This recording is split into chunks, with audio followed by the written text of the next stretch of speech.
and welcome to Voices of Truth One-on-One with Hawaii's Future, brought to you by the Kiwani Foundation. I'm Ahu Keikahu Cardwell, and here we are today out in Waianae on the island of Oahu. We have a fascinating guest on the show, so let's go on over here and meet him. Kaina. Hello. Aloha. How are you? Good, good. Good. Introduce yourself to everybody. Kaina Nakanealoha, born and raised here in Waianae, and now co-captain of Voyaging Canoe Eala. Wow. And starting up the new program of Eala Voyaging Academy. Wow. What we're looking at here right now is actually the biggest halau va'akaulua, or house made for a voyaging canoe. This is the biggest halau in the state. It's 55 feet high, 45 feet wide, and 75 feet long. This is huge. And, so this is where you build them and store them, right? Yes. Well, the canoe that we're working on right now, she was made back in 1981. So we're actually restoring her right now. She's one of our first teachers that was on this coastline to help our people regain our identity. Kaina, can we walk in and see the canoe? Welcome. Wow. Come inside, come inside. Okay. So 1981, Eala was made together with the Waianae Hawaiian Civic Club. And here in Hawaii was that whole time the renaissance of our people trying to, re-identify ourselves, refine our teachings. And so Eala was made with that to create a classroom for our people, our community, to continue training and learning more about our culture, where we came from, and who we were as a people. So one of the reasons she was given her name, Eala, which means to rise up, to stand up, to be strong, yeah. So that all that who came in contact with this canoe would have that feeling to wanting to stand up, to rise up, to take their place in their community, their place in their home, in their families, and grasp onto that kuleana, that responsibility that you were born into, being here in Hawaii. So that's why one of the reasons why Eala was created. And she sailed a lot like a lot of us here. There's a long history to Eala. She sailed throughout the whole Hawaiian island chain, created many canoe families around Hawaii, many canoe families and captains and navigators that's sailing around the world today on Hokulea has started on this canoe. It was created because it was small enough to maneuver. You didn't need too much people, and you could go out and train on it. And so she was created for that purpose, to continue training more crew members. And long story short, she went to many different islands, many different families. And a few years down the road, we got into some insurance issues and whatnot, and she was leased to a private company up in Maui. And wasn't really being cared for as a voyaging canoe, but looked at as a boat, as a commercial entity, and wasn't cared for as a canoe. So she was damaged and whatnot, and eventually brought home back to Waianae to be used as a classroom to take our students out, take them out into the ocean. Not all of us can learn by reading a book. For some of us, we need to be hands-on. And it's been like that for thousands of years. We come from a line of people that worked with their hands, watched how things worked, and worked with it. And to put a student in a classroom on a desk with a book in front of them, to some of us, we felt like being imprisoned with handcuffs by books. Well, Kaina, how can you learn this in a book? Exactly. You can't. You can't. So she's a teacher today. Yes. How long is she? So she's 45 foot long, and she's going to be overall 20 foot wide when we're done. Yeah, okay. So there's two hulls here. Yes.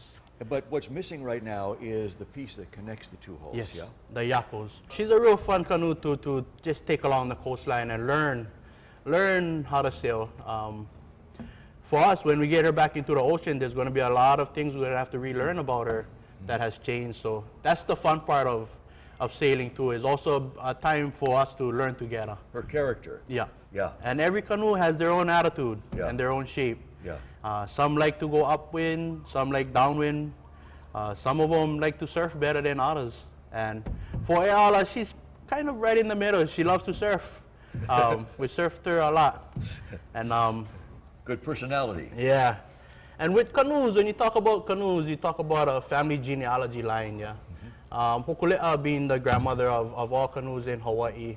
And then you have bigger canoes like Hawaii Loa, Makali'i, Alegano Maisu, and whatnot that has been born here in Hawaii. And then you have these smaller canoes like Eala, Mo'olele, Kanehuna Moku around Hawaii that has been started. But when you talk about canoes, you talk about a genealogy of canoes and of a people, of a culture. Because they're all related, yeah? Yeah. And just like the people that build them are related in a very unique and special way. Yeah. And for us builders, it's, you know, one ocean, one people. We learn from each other. As we sail throughout the Pacific, we see plenty things that are similar in our canoes and a lot of things that are different. And it's because of the oceans that they live around. Every canoe has adapted to their belongings, to where their surroundings, yeah. So for us here in Waianae, we have a great place to train. We can learn real good, and then when we want to go out and really test ourselves, we can go out around Kaina Point and head up north and really see and really train hard. Same for other ohanas in Hawaii. A canoe up in Big Island named Makali'i is known for having some of the best crew members and experienced crew members because they live next to one of the roughest channels in the world, the Alanui Haha. So whenever they want to leave home, you got to cross one of the roughest channels in the world. So you become a product of your surroundings. And that's exactly what these canoes do and what we ourselves do. And how we take care of our canoe, how we now build our canoe, set the foundation is all going to depict how far we're going to sail in the future. Same thing for our bodies, for our families. If we're not trained good, if we're not taking care of our health good, how far are we going to voyage to take care of our families? So a canoe is a metaphor for life, isn't it? Yeah. We started life on canoes. Kaina, you're one of two captains of this canoe, yeah? How long have you been a captain? My first sail as a captain on Hokulea was in 2009. I trained as a watch captain on a voyage to Palmyra and back. For me, I was one of those students in this style of education. I wasn't one that could read a book and take a test and, you know, that's what the teacher would grade me on. So I left school at 9th grade, and, but I never gave up on learning. And I went and found my own teachers. And luckily enough, Nainoa Thompson had a voyaging academy that was starting up for 12 students from around the state. And for me, I would always cut school to go to the beach or to go surf, go diving. I would always leave school for do those types of things. So when I heard there was a school that was based on the ocean, based off of voyaging, fishing, diving, that was for me. That's what I wanted. That's they were everything. Calling your name. Yeah, it's like where this was all this time. So I was lucky enough to get involved with the Ocean Learning Academy. It's through that I guess that seed was planted in me. Back in 1998, Eala was part of the Department of Education and Polynesian Voyaging Society partnership, where they would train together high school students and Hokulea crew members throughout the year. And at the end of the year, the students would have to sail Eala together with their classmates up to Hakipu'u, where Hokulea was launched. And that was their form of graduation. And that was their final test. That was their final test. With this style of classroom, you have a chance to find yourself and who you are, and who you are, your foundation. And from there, you know, it's easier to build on. These canoes really had a place in our community, really had a, you know, it was somebody. So my brother was the first graduating class in '98. And for me, being about 10 years old, watching this canoe come into Hakipu'u, standing on the sand, watching all the students sail in, for me, I can say that's when the seed was planted. And from just that moment on, I wanted to know, what was this magic? What was this canoe that brought people all the way from Waianae, all the way to Hakipu'u on the other side of the island, brought together students to learn together as one? What was this magic?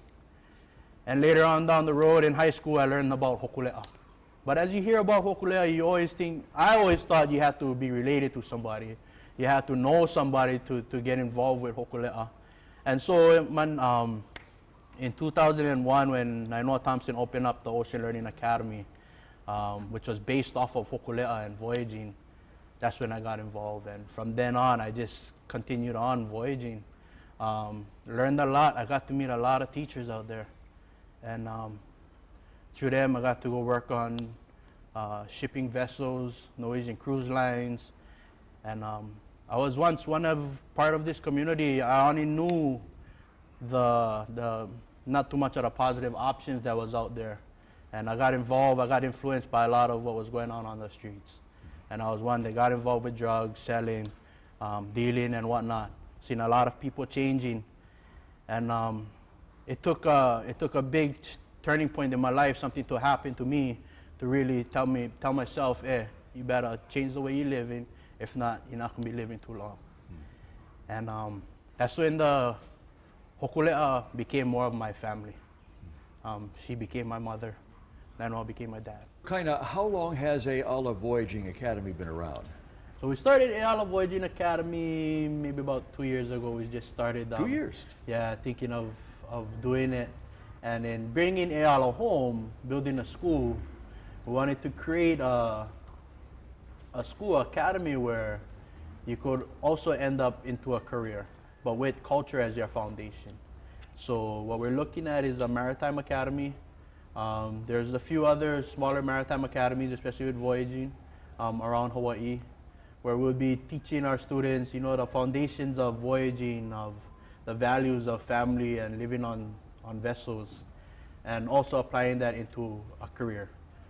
We live in a modern day where we all know we got to pay our bills and whatnot, but as much as possible, trying to keep our culture with us as much as we can. When we sailed back in 2010, when we brought Eala home, we created a petition, or we created a paper to ask support from our community. We photoshopped this halau at Pokai where Eala was born, and we asked the community if they think this would be a good idea to bring Eala home and start this school. And we got 2,600 people to sign in favor of having Eala come home. And at the same time, we had a lot of great people in high, powerful positions that seen the mission of this canoe and also knew this canoe from when she first started. A lot of prayers, a lot of people watching over us, and people in high places. We got the money, we got the okay. In fact, they put it to a vote that day. They said, you know what, we really believe in what you two boys want to do, and I want to make a motion. One of the aunties said, hey, I want a motion, let's give them the money and we'll go look for other private investors later. And just like that, a couple people said yeah, and they looked at me and Sam and said, congratulations, go and build your halau. And so together with DLNR, the Department of Boating and Recreation, DLNR, federal funding, Department of Education, that's all the chords that it took to lash together this halau, what you see here today. How long did it take you to build this? Took them about 3 to 4 months, I think, to build this halau. Wow. We had a lot of help. We had other halaus that are built in Oahu, other canoe families that heard we wanted to build a house. So Iosepa, a canoe out in Laie, they have a halau that's made for her. And so they gave us their blueprints and said, they told us what worked for them, what didn't. And we took that into consideration and started the designing of this. And we designed it to be 45 feet high. So we'll be able to stand up her sails and her mast in here and do training classes and teach how to run the rig. To hear the history of Eala going down such a bumpy pass. Oh, she had a lot of great memories too. It's not all bad, but she had a lot of great memories. But to go down a bumpy pass and now to look at our future being so beautiful in front of us. So we can apply the canoe to ourselves. For some of us, we went down that bumpy road. We made our mistakes. But now to look at Eala living in the biggest house in Waianae is a statement in itself. A canoe that has traveled throughout our islands, been hanai by many families, has sat out in the sun since 1981. Now to live in the biggest house in Waianae is a statement in itself. So we look at the canoe also as how we look at ourselves. Wow. Kaina, let's talk about some of the students that have that come through here. to learn? What age groups? Oh, we have every age. We got What's the youngest? What's the oldest? we do elementary school groups. Really? We've been doing, yeah. So elementary school groups would come down. We'll maybe do a Star Compass project. If it's more of a high school group, we'll make them do maybe sanding and varnishing. If it's like a high school group, so I had a bunch of high schoolers come in here and wanting to learn how to do fiberglass and whatnot. So we got the safety equipment for them, full body suits, regular respirators and everything, and showed them how to grind this all out. So this whole inside and outside of the canoe was done by Nanakuli High School interns. Really? That came down once a week. Wow. So I would do as much work as I could, and when they would come down, I would put on some dust mask on them and just let them go for it and show them how to work.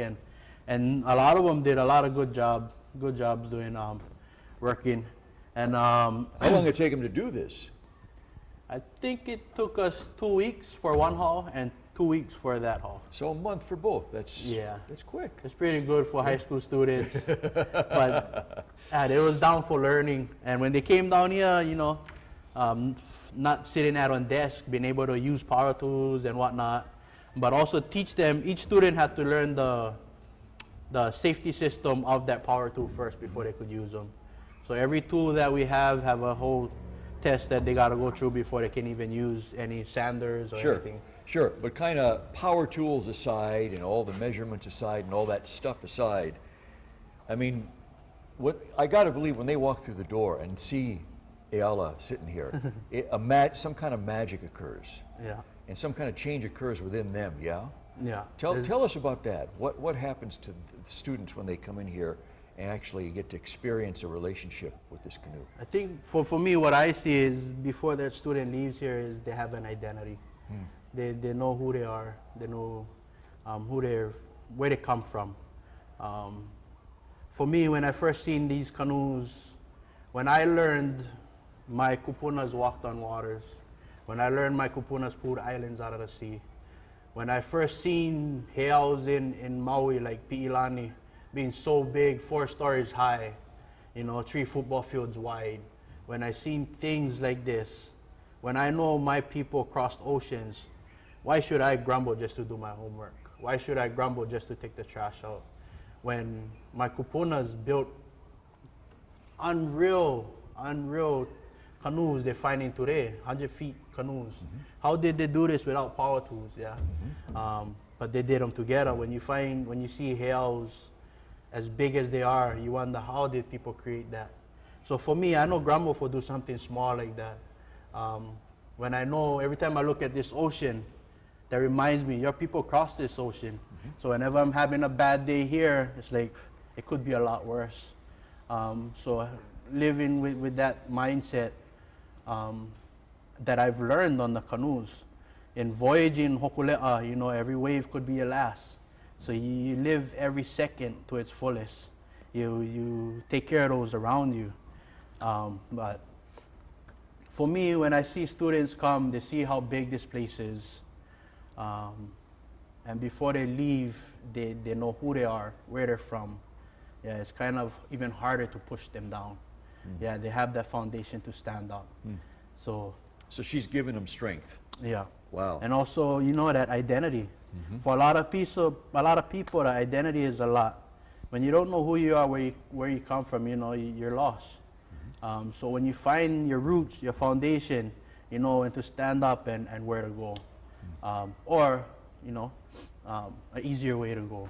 But Kind of how many students have come through here so far? oh man, this year alone we had a couple hundred come through. Really? We have different high school programs come down. We've also been planting a garden back here that's based off of voyaging plants. Really? So we did one project that was just canoe plants. Then we did one that was just medicine plants. And the next one is all hale building plants or lashings for canoes and whatnot. So depending on the age group, like I said, if it's high school, you know, we can make them do a little bit more dirty work. If it's Younger kids, we're gonna have them go plant some small plants or whatnot, but something always to do with voyaging. Wow. Um, Can we go see that garden? yeah, yeah. Let's go see it. Take a walk. Okay. Check it out. So this is the garden. Yep.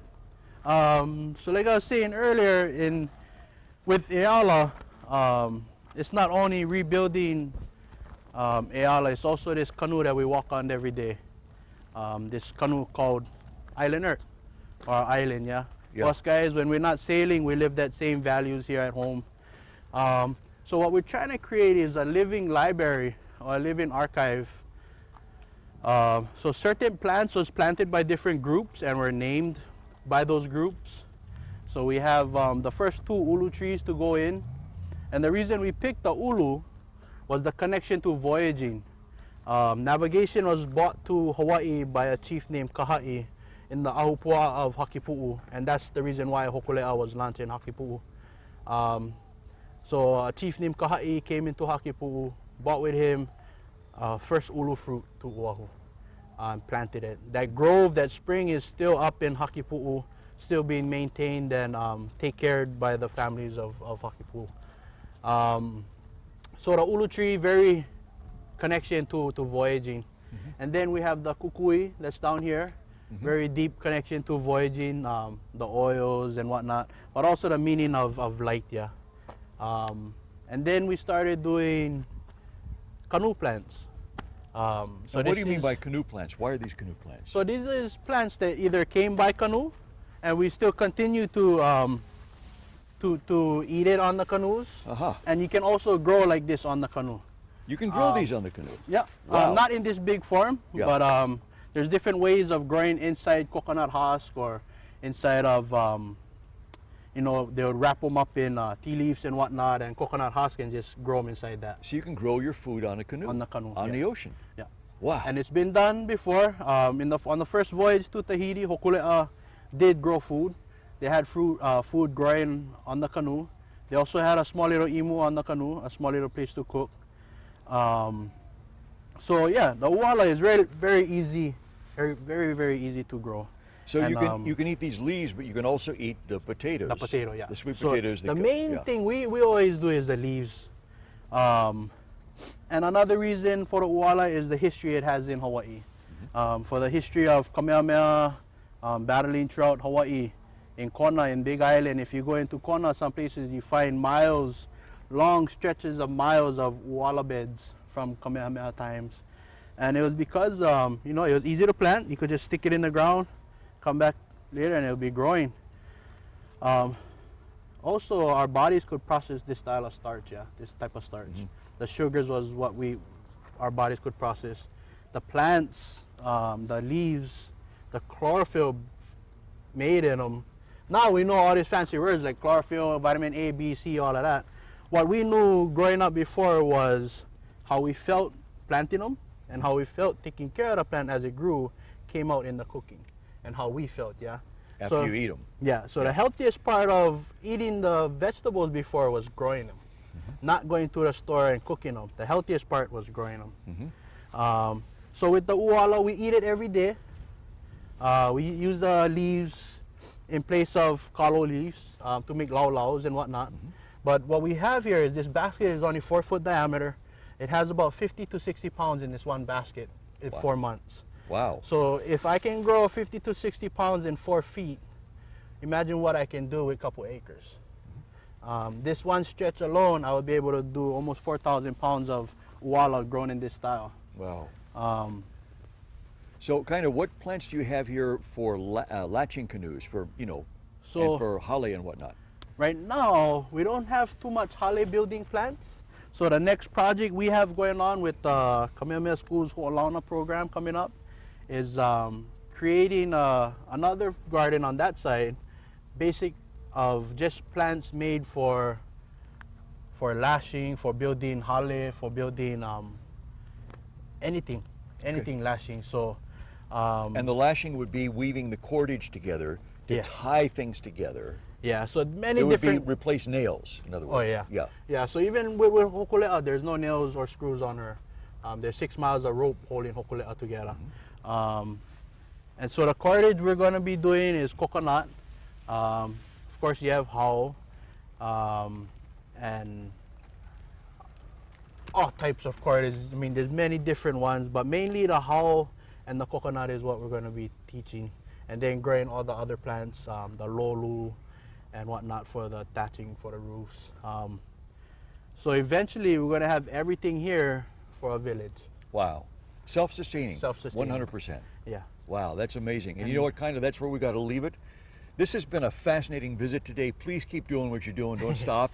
We'll come back later on and do another program here when Ayala is out on the ocean, on the water. And it's got to be a beautiful sight. Next time you guys come back, guarantee this whole place is going to be full of more trees. I got about 11 ulu trees going in. Wow. And yeah, you're going to see a whole lot of plants going around. Awesome. Keep up the good work. Mahalo to our viewers for joining Kaina and me today here with Ayala. And remember, you can watch us on the web 24/7 on voicesoftruth.tv.com, and you can visit Voices of Truth One-on-One with Hawaii's Future on Facebook. I'm Ehu Keikahu Cardwell for the Kiwani Foundation, along here with Kaina. Until next time, ahui ho! Aloha.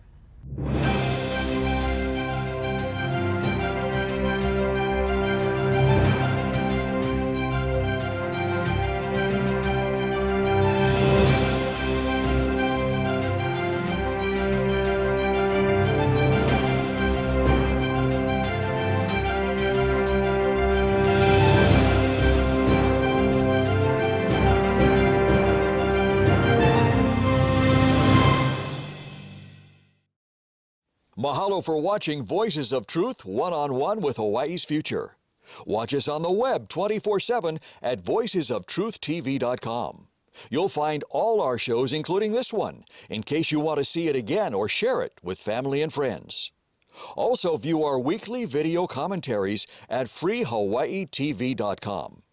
And check out our blog, published daily, at freehawaii.info. It's all part of the Free Hawaii Broadcasting Network.